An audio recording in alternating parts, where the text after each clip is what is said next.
Hello students, science vision classes में आप सभी का हार्दिक स्वागत है। तो आज के इस लेक्चर नंबर 5 के अंदर जो हमारा टॉपिक है वो है एटम्स एंड न्यूक्लियाई। तो आज हम देखेंगे इस टॉपिक पर बेस्ड जो प्रीवियसली जो क्वेश्चंस नीट एग्जाम के अंदर पूछे गए हैं और आगे आने वाले एग्जाम्स के लिए जो क्वेश्चंस मोस्ट इम्पोर्टेंट होंगे और जितने भी अलग अलग पैटर्न के क्वेश्चंस इस टॉपिक से हमारे बन सकते हैं, उन सभी क्वेश्चन का डिस्कशन हम इस एक वीडियो के अंदर आज देखेंगे, ताकि इस टॉपिक पर बेस्ड जब हमारे क्वेश्चंस नीट एग्जाम के अंदर पूछे जाएं तो हम उनको ईजिली और कॉन्फिडेंस के साथ बिल्कुल एग्जैक्टली सॉल्व कर पाएँ। तो चलिए फटाफट से सबसे पहले हम देख लेते हैं नीट 2026 में इस टॉपिक से जितने भी क्वेश्चन पूछे गए हैं उन सभी का सॉल्यूशन। फिर हम इस पर बेस्ड जो है आगे आने वाले क्वेश्चंस को सॉल्व करेंगे। तो जैसा कि स्क्रीन पर आप देख रहे हैं, ये नीट 2026 के पेपर से लिया गया स्क्रीनशॉट है, जिसमें इस टॉपिक से पूछा गया क्वेश्चन जो ये 43 नंबर क्वेश्चन है, ये पूछा गया है। ये आज के वीडियो का हमारा फर्स्ट क्वेश्चन हो जाएगा। क्वेश्चन है in the first excited state of hydrogen atom the energy of its electron is minus 3.4 electron volt. हमें गिवन है कि हाइड्रोजन एटम का जो एनर्जी स्पेक्ट्रम है जिसकी फर्स्ट एक्साइटेड स्टेट ये n इज इक्वल टू 1, जिसे हम ग्राउंड स्टेट कहते हैं, n बराबर 2 जिसे हम फर्स्ट एक्साइटेड स्टेट कहेंगे। ऐसे ही आगे हमारे पास n बराबर 3 जिसे हम सेकंड एक्साइटेड स्टेट कहेंगे, और आगे भी इस तरह की जो है एनर्जी लेवल्स हमको हाइड्रोजन के स्पेक्ट्रम में देखने को मिलते हैं। जब भी हम क्वेश्चन कर रहे हैं तो क्वेश्चन को अंडरस्टैंड करते जाएं, हमें केवल इसी क्वेश्चन का सॉल्यूशन नहीं देखना है, साथ ही साथ हम अगर इसको बहुत अच्छे से समझेंगे तो इसके आसपास इस तरह के जो क्वेश्चंस और भी बन सकते हैं वो सभी भी हमारे क्लियर होते जाएंगे। तो आगे हम देखते हैं the radial distance of the electron from the hydrogen nuclei. तो हाइड्रोजन का जो न्यूक्लियाई है, जो उसका न्यूक्लियस है, उससे इलेक्ट्रॉन की रेडियल डिस्टेंस, जहाँ पर इलेक्ट्रॉन जो है रोटेट कर रहा है, उसकी रेडियल डिस्टेंस या हम कहें रेडियस जो है वो हमें यहाँ पर फाइंड आउट करनी है। तो यहाँ पर इलेक्ट्रॉन की जो है रेडियस फाइंड आउट करनी है। बड़ा इजी सा डायरेक्टली फॉर्मूला बेस्ड क्वेश्चन है। हमें पता है हाइड्रोजन स्पेक्ट्रम के लिए जो रेडियस होती है, या किसी भी एटम के लिए जो रेडियस होती है, उसकी जो इलेक्ट्रॉन जिस रेडियस पर घूम रहा होता है, तो nवे इलेक्ट्रॉन के लिए हम रेडियस अगर निकालें तो रेडियस जो होती है वो a नॉट n स्क्वायर के बराबर होती है। हमें पता है रेडियस जो है n स्क्वायर के प्रोपोर्शनल होती है। तो हम यहाँ लिख सकते हैं कि रेडियस का फॉर्मूला होता है किसी भी एटम के लिए कि मतलब हाइड्रोजन एटम के लिए हम स्पेशली यहाँ सॉल्व कर रहे हैं, तो वो होता है R N is equal to A naught N square, जहाँ पर एन जो है वो इसके मतलब कौन सी एक्साइटेड स्टेट है उसे ये यहाँ पर, कौन सी स्टेट है उसे ये यहाँ पर बताता है। तो हमें यहाँ पर जो रेडियस पूछी गई है वो फर्स्ट एक्साइटेड स्टेट की पूछी गई है। फर्स्ट एक्साइटेड स्टेट का मतलब है एन की जो वैल्यू है वो है 2, और ए नोट जो यहाँ कांस्टेंट है इसकी वैल्यू हम जानते हैं 0.529 एंगस्ट्रम होती है। इसे हम ध्यान रखें, कांस्टेंट वैल्यू है, हमेशा फिक्स रहती है।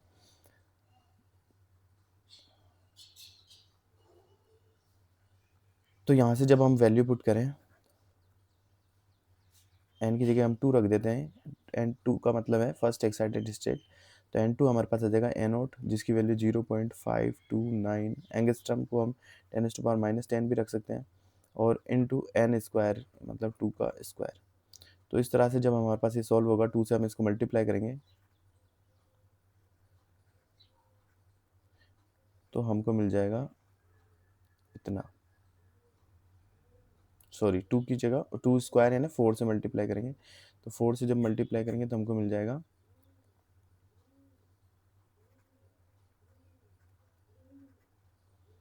इतना। तो हमारे पास ये जो है आ जाएगा आंसर 2.1 इंटू 10⁻⁻10 मीटर, या हम इसको लिख सकते हैं 2.1 एंगस्ट्रम। तो इस तरह से जो है हमारे पास फर्स्ट एक्साइटेड स्टेट या इसका जो सेकंड स्टेट है, ये यहाँ पर ग्राउंड स्टेट, ये फर्स्ट ग्राउंड स्टेट हो गई, ये फर्स्ट एक्साइटेड, सेकंड एक्साइटेड। तो इस तरह से जो है हम यहाँ पर उसकी सेकंड एक्साइटेड स्टेट जो है उसकी रेडियस या इलेक्ट्रॉन की जो रेडियस है, रेडियल डिस्टेंस है फ्रॉम न्यूक्लियाई, उसे हम यहाँ पर इजीली फाइंड आउट कर लेंगे। ये हमारे ऑप्शन नंबर 4 जो है बिल्कुल करेक्ट यहाँ पर हो जाएगा। अब इसी क्वेश्चन में अगर हमसे सेकंड एक्साइटेड स्टेट के बारे में पूछा जाए, जनरली जो गलती बच्चे यहाँ पर करते हैं वो इसके नाम में करते हैं कि जब सेकंड एक्साइटेड स्टेट के बारे में पूछा गया है तो n की वैल्यू को हम जल्दबाजी में सेकंड या 2 पुट ना कर दें। बस यही बात यहाँ पर ध्यान रखने की है, क्योंकि ये सेकंड एक्साइटेड स्टेट है, हम हमेशा नंबरिंग ग्राउंड से करेंगे। ग्राउंड स्टेट जो है उसको हमने नंबर दिया है n बराबर 1, तो जो फर्स्ट एक्साइटेड स्टेट हो जाएगी उसका नंबर आ जाएगा 2, और इसी तरह से जो सेकंड एक्साइटेड स्टेट होगी उसका नंबर आएगा 3, और जो थर्ड एक्साइटेड स्टेट होगी उसका नंबर आ जाएगा 4, और इसी तरह से हम आगे सीक्वेंस में ध्यान रखें। तो जब हमसे सेकंड एक्साइटेड स्टेट की अगर रेडियस पूछी जाए तो सेकंड एक्साइटेड स्टेट के लिए n इजिकल टू 3 आ जाएगा। तो इसके अकॉर्डिंग जो है 0.529 इंटू 3 का स्क्वायर आएगा, तो ये 9 से मल्टीप्लाई होकर हमें आंसर दे देगा। तो इस तरह से जो है हम आगे जो है इसी पर बेस्ड जो क्वेश्चन हो उनको हम यहाँ पर इजीली सॉल्व कर सकते हैं। अब जो नेक्स्ट क्वेश्चन है हमारे पास वो भी नीट एग्जाम 2026 में पूछा गया है, क्योंकि नीट 2026 के अंदर इस टॉपिक से 3 क्वेश्चन जो है टोटल पूछे गए हैं। तो ये आज की हमारी वीडियो का हो जाता है क्वेश्चन नंबर 2, जो कि डायरेक्टली स्क्रीनशॉट लिया गया है नीट के पेपर से। अब हम इसका जो है सॉल्यूशन यहाँ पर देखेंगे, साथ ही साथ जो भी इसके आसपास के जो कॉन्सेप्ट होंगे या इसको है हम अच्छे से समझेंगे, ताकि इसी पर बेस्ड जब कोई अगले क्वेश्चन बने तो हम उसका जो है सॉल्यूशन इजीली कर पाएँ। तो चलिए फटाफट से समझते हैं इस क्वेश्चन को। क्वेश्चन है 4 statements are given, A is mass number. तो हमें जो है 4 स्टेटमेंट यहाँ दिए गए हैं, उनके अकॉर्डिंग हमें बताना है कौन कौन सा स्टेटमेंट जो है वो करेक्ट है। तो हम एक एक करके स्टेटमेंट को पढ़ते हैं। स्टेटमेंट हमारे पास फर्स्ट ए जो है, the volume of a nucleus is proportional to A की पावर 1/3। हमें गिवन है कि वॉल्यूम का जो न्यूक्लियस है, न्यूक्लियस का जो वॉल्यूम है वो प्रोपोर्शनल है ए की पावर 1/3 के। हम ध्यान रहे पहली बात तो हमें एटम की बात नहीं की गई है, हमें न्यूक्लियस की बात की गई है। अब न्यूक्लियस को अगर हम इस तरह से डिज़ाइन करें तो न्यूक्लियस की जो रेडियस होती है, तो किसी भी न्यूक्लियाई की जो रेडियस होती है आर, उसका फॉर्मूला हमें पता है, वो होता है आर नॉट ए की पावर 1/3।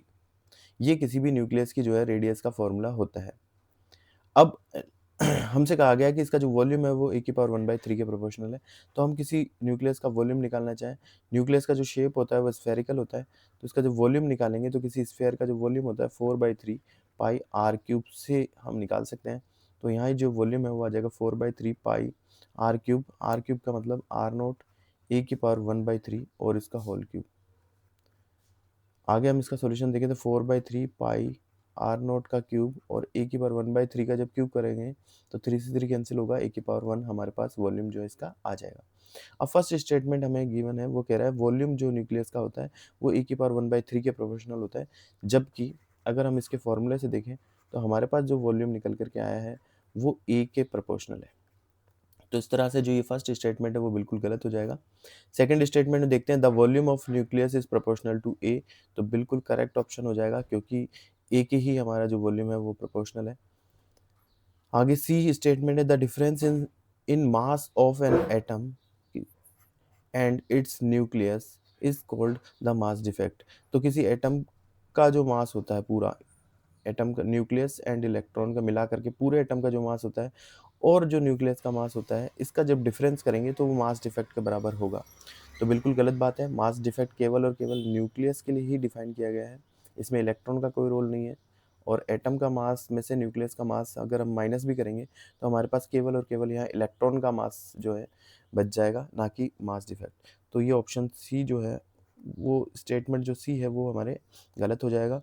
आगे डी जो है वो है, the difference in mass of a nucleus. तो किसी न्यूक्लियस की mass and it's constituents is called mass defect. और वो न्यूक्लियस जिससे बना है, जैसे प्रोटॉन है, न्यूट्रॉन है, तो उन सभी के मास को हम ऐड कर लें और इन दोनों का जब डिफरेंस निकालें तो वो हमारे मास डिफेक्ट के बराबर होगा।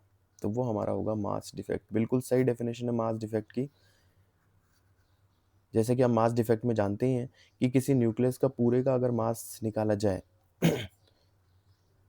तो उसमें से, और अगर न्यूक्लियस जिससे भी डिज़ाइन हो रखा है, जितने भी प्रोटॉन और न्यूट्रॉन हैं, उन सभी के मास को यहाँ पर ऐड कर दिया जाए, तो इन दोनों मास में जो है डिफरेंस आता है, वो इक्वल नहीं होते हैं। इसी को हम मास डिफेक्ट कहते हैं, क्योंकि कुछ जो है एनर्जी है वो इन प्रोटॉन और न्यूट्रॉन को बाइंड करने में या आपस में बांधने में जो है एनर्जी वेस्ट होती है, और हम जानते हैं एनर्जी मास से ही बनी होती है। तो इसका कुछ मास जो है एनर्जी की फॉर्म में इसको बाउंड करने में लग जाता है, जिसकी वजह से जो है इसका टोटल मास जो है वो कम हो जाता है। जिस एनर्जी को उसके जो उस और जितना मास इसको बाइंड करने में लगता है, उसके कॉरस्पॉन्डिंग जो एनर्जी होती है उसे ही हम बाइंडिंग एनर्जी कहते हैं। बाइंडिंग एनर्जी कहते हैं। तो मास डिफेक्ट की डेफिनेशन ही यही है। तो बिल्कुल ऑप्शन नंबर डी जो है यहाँ पर बिल्कुल करेक्ट है। तो इस तरह से हम बी और डी जो है ऑप्शन यहाँ पर करेक्ट हो जाएगा। और हम इसमें देखें तो बी और ये ऑप्शन हमारे B and D are true but A and C are false. तो ऑप्शन नंबर 1 जो है बिल्कुल राइट आंसर यहाँ पर हमारे हो जाएगा। तो इस तरह से हमने क्वेश्चन नंबर 2 का सॉल्यूशन देख लिया। अब हम बढ़ते हैं नेक्स्ट क्वेश्चन की ओर। तो नेक्स्ट जो हमारे क्वेश्चन है क्वेश्चन नंबर 3, ये भी नीट एग्जाम 2026 में पूछा गया क्वेश्चन है इस टॉपिक से। फटाफट से हम इसका सॉल्यूशन देखते हैं। An unknown nucleus has a nuclear density. हमें एक अननोन न्यूक्लियस है जिसकी न्यूक्लियर डेंसिटी हमें गिवन है 2.29 इंटू 10⁻17 kg पर मीटर क्यूब। हमें पता है न्यूक्लियर की जो डेंसिटी है वो सेम होती है सभी न्यूक्लियर के लिए, तो चाहे ये कोई भी न्यूक्लियर हो उसकी डेंसिटी यही रहेगी। एंड ऑफ मास, और इस उस न्यूक्लियर का जो मास है वो हमें गिवन है 19.926 इंटू 10⁻⁻27 किलोग्राम। तो उस न्यूक्लियर का जो है मास यहाँ पर हमें गिवन है। Its mass number A is approximately, तो उसका जो मास नंबर है ए वो क्या होगा ये हमें फाइंड आउट करना है। सिंपल सा क्वेश्चन है, बेसिक जो हमारे फॉर्मूले उसी से यहाँ पर सॉल्यूशन हो जाएगा। हमें ए की वैल्यू को फाइंड आउट करना है। हमें न्यूक्लियर के लिए पता है कि न्यूक्लियर की जो रेडियस होती है आर, वो होती है r0 ए की पावर 1/3। आर नोट जो है वो कांस्टेंट होता है। आर नोट की वैल्यू होती है 1.2 फर्मी या 10⁻⁻15 मीटर। तो यहाँ अगर हमें आर क्वेश्चन में गिवन हो या हम कैसे भी फाइंड कर सकते हैं, तो वहाँ से हम जो है ए की वैल्यू को फाइंड आउट कर पाएंगे। लेकिन हमें क्वेश्चन में जो इसके रेडियस के बारे में कोई इन्फॉर्मेशन अभी नहीं दी गई है, और डायरेक्टली जो हमें डेंसिटी और मास दिया है उससे हम रेडियस इजीली फाइंड भी नहीं कर सकते। तो हम अगर इसके नेक्स्ट फार्मूले पे जाए जहाँ से अगर हम ए निकाल, जिसमें ए आता हो, तो इस न्यूक्लियर का वॉल्यूम की अगर हम बात करें तो वॉल्यूम होता है 4/3 पाई आर क्यूब। इसका क्यूब करेंगे तो ये हो जाएगा आर नॉट का क्यूब, और ए की पावर 1/3 का क्यूब करेंगे तो हमारे पास ए आ जाएगा। तो इस तरह से जो न्यूक्लियर का वॉल्यूम होता है उसका फॉर्मूला हमारे पास ये होता है। इस फॉर्मूले में अगर हम देखें तो अगर हम 4 पाई आर क्यूब तक हम जानते हैं, यहाँ ए की वैल्यू को हम फाइंड आउट करना चाहते हैं, तो हमें वॉल्यूम पता होना चाहिए। अब क्वेश्चन में जो डेंसिटी और मास गिवन है, तो इससे हम देख पा रहे हैं, हमारे दिमाग में फॉर्मूला बन रहा होगा कि हम जानते हैं कि डेंसिटी इज इक्वल टू होता है मास अपॉन वॉल्यूम। तो यहाँ से जो है हम इसका वॉल्यूम को फाइंड आउट कर सकते हैं। वॉल्यूम हो जाएगा मास अपॉन डेंसिटी। तो हमें जो मास गिवन है 19 पॉइंट या जो भी है, जो दोनों की वैल्यू को हम रखेंगे और सॉल्व करके हम यहाँ पर वॉल्यूम निकाल सकते हैं। तो हम डायरेक्टली इस फॉर्मूले का यूज़ कर लेते हैं। वॉल्यूम की वैल्यू को यहाँ पुट करें तो वॉल्यूम हमारे पास हो जाएगा मास अपॉन डेंसिटी। तो मास का वैल्यू रख दें हम, मास है हमारे पास 19.926 इंटू 10⁻⁻27 अपॉन डेंसिटी। डेंसिटी हमारे पास है 2.29 इंटू 10⁻17। तो ये वॉल्यूम हमारे पास आ गया is equal to 4/3 pi. Pi की वैल्यू हम रख सकते हैं 22/7 into R naught. R naught होता है हमारे पास 1.2 फर्मी, तो उसका स्क्वायर सॉरी क्यूब और इंटू ए। तो इस पूरी इक्वेशन के अंदर जो है हमारा ए ही यहाँ जो है अननोन है। तो हम इसको सिंप्लीफाई करके इसका जो है सॉल्यूशन यहाँ निकाल सकते हैं। पहले 10⁻⁴ वालों को सॉल्व कर लेंगे अलग से और उसके बाद बाकी नंबर्स को भी यहाँ पर सॉल्यूशन कर लेंगे। तो जो इसका आंसर होगा ए का वो अप्रोक्सीमेटली 1 पॉइंट, तो ये जो हमारे पास आंसर होगा ये हमारे पास आ जाएगा 12 तो 12 के आसपास जो है हमारा आंसर यहाँ पर आ जाएगा। अब इसका सॉल्यूशन कर ले, सिंपल मैथमेटिक्स है। तो इसका जो ए की वैल्यू है वो हमारे पास 12 यहाँ निकल करके आ जाती है। तो इस तरह से जो हमारा ऑप्शन नंबर ए है वो यहाँ करेक्ट हो जाएगा। थोड़ी सी मैथमेटिक्स है, कैलकुलेशन है केवल, और बाकी हमने सिंपल मेथड से ही हम इसका सॉल्यूशन जो है कर लेंगे। अब हम देखते हैं नेक्स्ट क्वेश्चन, जो कि है हमारा क्वेश्चन नंबर 4। अब हम उन्हीं पर बेस्ड या ये जो और एग्जाम्स के अंदर हमसे पूछे गए क्वेश्चंस हैं, और जो भी पैटर्न अलग अलग जितने तरह के पैटर्न के क्वेश्चन इसमें से फॉर्म हो सकते हैं, उनका भी यहाँ पर देखते हैं सॉल्यूशन। तो अब हमारे पास क्वेश्चन नंबर 4 है, वो है ए particle of mass m is moving around the origin with a constant force f pulling it's towards the origin. तो एक पार्टिकल है जिसका मास m है, वो किसी ओरिजिन के चारों ओर जो है इस तरह से सर्कुलर मोशन कर रहा है, जिस पर जो है फोर्स अप्लाइड है कैपिटल F, जो उसको सेंटर की ओर या ओरिजिन की ओर खींच रहा है। तो जब भी पार्टिकल जो है सर्कुलर मोशन करता है तो उस पर आउटर साइड में एक फोर्स अप्लाई होता है, सेंट्रीपिटल फोर्स, जो आउटर साइड में अप्लाई होता है, जिसकी वैल्यू होती है mv² अपॉन r।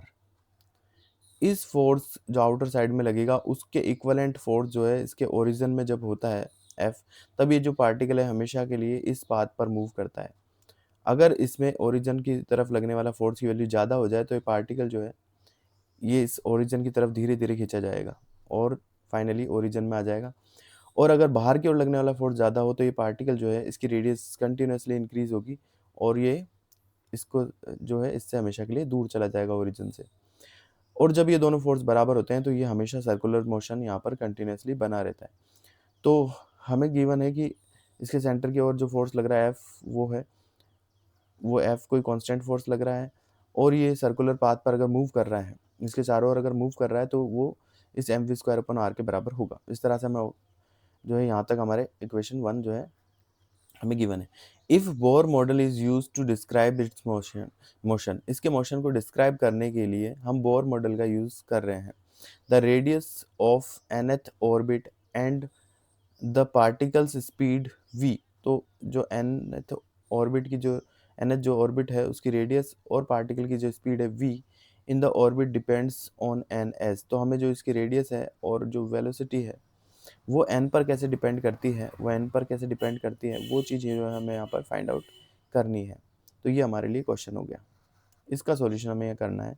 तो रेडियस और वेलोसिटी की बात करनी है तो बोर मॉडल का यहाँ पर यूज़ करना है। तो बोर मॉडल के अनुसार के अकॉर्डिंग हम देखें कि बोर का जो सेकंड पोस्टुलेट है वो हमें पता है कि mvr इजिकल टू जो होता है mvr, या जिसे हम एंगुलर मोमेंटम कहते हैं, वो जो होता है वो क्वांटाइज्ड होता है, या h/2 के इंटीजर मल्टीपल के बराबर होता है, या nh/2 के बराबर होता है। ये हमें सेकंड पोस्टुलेट जो बोर का है वो हमें वेल नोन है, हम अच्छे से जानते हैं।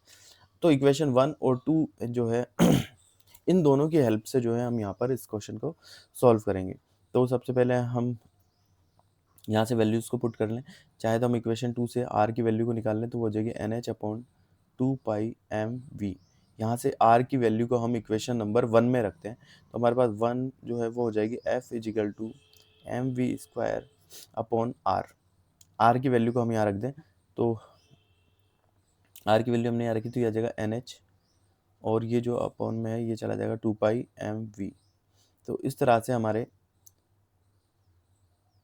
ये सॉल्व हो जाएगा NHF is equal to m² into 2π into v³ तो यहाँ पर m 2π f h ये सभी कांस्टेंट है, तो हम यहाँ से निकाल सकते हैं कि v³ जो होगा वो डायरेक्टली प्रोपोर्शनल है n के, या यहाँ से वेलोसिटी हम निकालें तो वो प्रोपोर्शनल आ जाएगी n⁻⁴ के।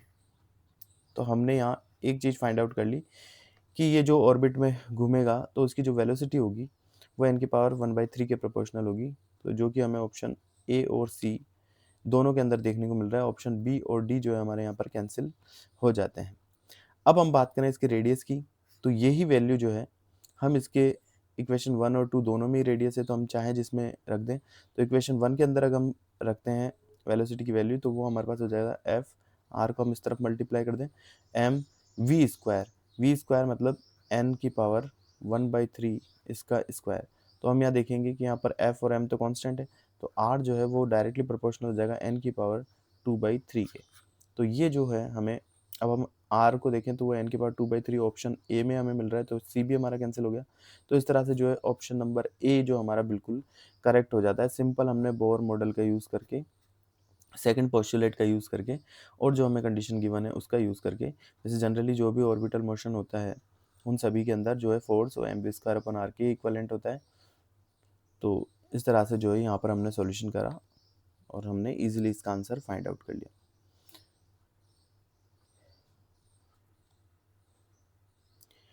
तो नेक्स्ट जो है हमारे पास question number 5, direct fact based question है, केवल हमें अंडरस्टैंड करने की ज़रूरत है। तो the spectral series which correspond to the electronic transition from the level n to, जो इसकी वैल्यूज हमें दी है 5 6 7 8 9 10, इनसे आ रहा है टू द लेवल n1, जो है फर्स्ट जो जिस लेवल में ये आ रहा है वो है n1 इजिकल टू 4। तो 4 के अंदर जो है ट्रांजिशन हो रहा है इन स्टेट से 5 6 7 से। तो हमें जो सीरीज बनेगी स्पेक्ट्रल सीरीज, उसका यहाँ पर नाम बताना है। बड़ा ही ईजी है, हम यहाँ पर पूरी तरह से इसको समझ लेते हैं ताकि आगे और भी जब सीरीज हमसे पूछी जाए तो हम उससे बता सकें। और उसके अंदर जो रेडिएशंस आएंगे वो नियर इंफ्रारेड होंगे या विजिबल होंगे, वो सब भी यहाँ पर हम देख लेते हैं ताकि इस पर बेस्ड आगे अगर और भी क्वेश्चन बनते हैं तो हम उसका सॉल्यूशन यहाँ देख पाएँ। तो ये जैसे हमारे पास जो है वो है n1, जो फर्स्ट जो है यहाँ पर फर्स्ट स्टेट है। इसी तरह से ये हमारे पास अगर सेकंड स्टेट है, अगर यहाँ पर हमारे पास थर्ड स्टेट है, ऐसे ही हम जो है यहाँ पर ये हमारे पास फोर्थ स्टेट है, ये हमारे पास फिफ्थ स्टेट है, आगे हमारे पास सिक्स स्टेट है, और ऐसे ही हमारे पास आगे जो है और भी स्टेट्स हैं। जब भी हम ट्रांजिशन देखते हैं कि जब फर्स्ट स्टेट के अंदर n=1, जो फर्स्ट स्टेट है हमारी, जब भी उसके अंदर कोई ट्रांजिशन होता है हायर एनर्जी स्टेट से, जैसे एंड 2 से यहाँ पर ट्रांजिशन हो गया, n=3 वाली से फर्स्ट में ट्रांजिशन हो रहा हो, या n=4 वाली से फर्स्ट में ट्रांजिशन हो रहा हो, जब भी ट्रांजिशन जो होगा वो हायर एनर्जी स्टेट से जब भी फर्स्ट स्टेट के अंदर होगा, तो हमेशा जो सीरीज बनती है वो सीरीज होती है Lyman series.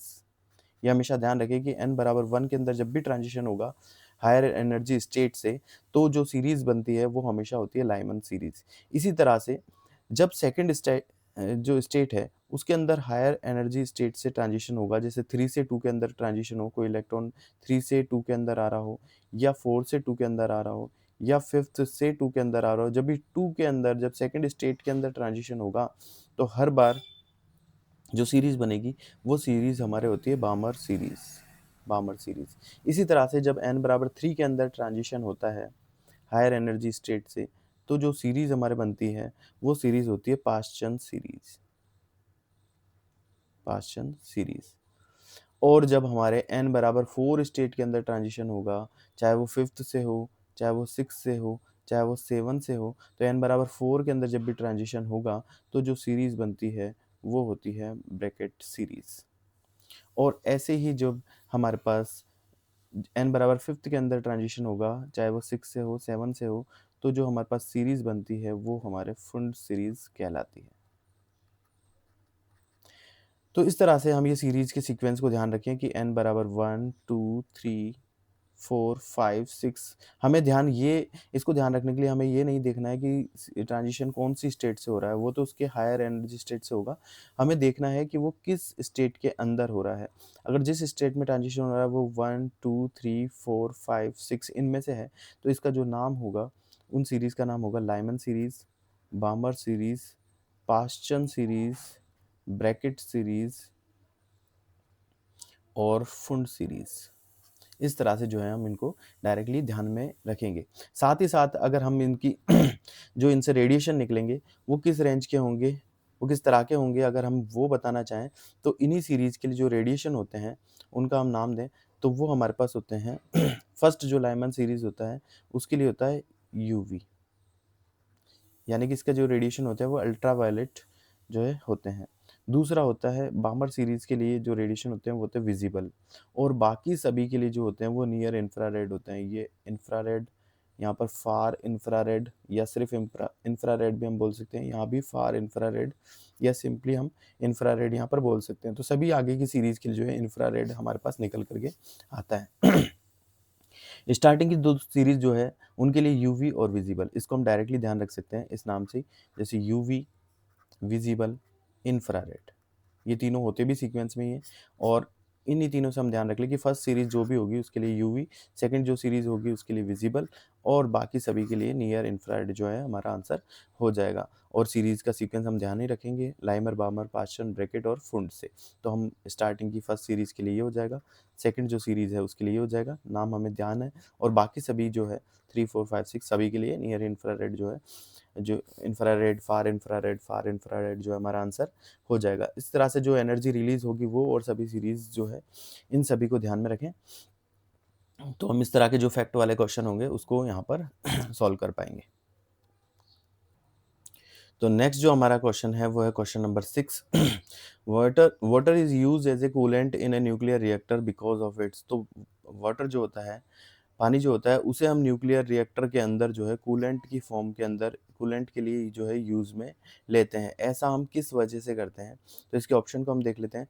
High thermal expansion coefficient, कि वाटर का जो थर्मल एक्सपेंशन कोफिशिएंट होता है वो हाई होता है, इसलिए हम यूज़ लेते हैं।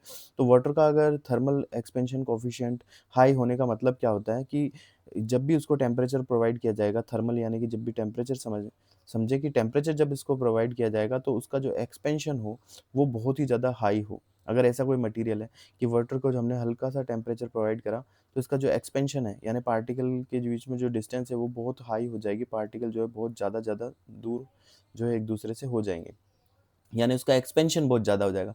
अगर वाटर की ये क्वालिटी होती कि उसको थोड़ा भी टेम्परेचर देने पर उसके जो पार्टिकल्स हैं उनमें जो डिस्टेंस है वो बहुत ज़्यादा हो जाता है, तो यहाँ पर जब कूलेंट की फॉर्म में हम इसे यूज़ करेंगे तो पार्टिकल दूर दूर हो जाने की वजह से जो है वहाँ पर जो है एक हाई प्रेशर क्रिएट हो जाएगा, हाई प्रेशर क्रिएट हो जाएगा। जबकि हम हम कूलेंट का जो यूज़ होता है वो इसलिए होता है ताकि हम जो भी इंजन वगैरह है या जो रिएक्टर वगैरह है, जो भी मशीनरी है, उसको कूल रखा जा सके।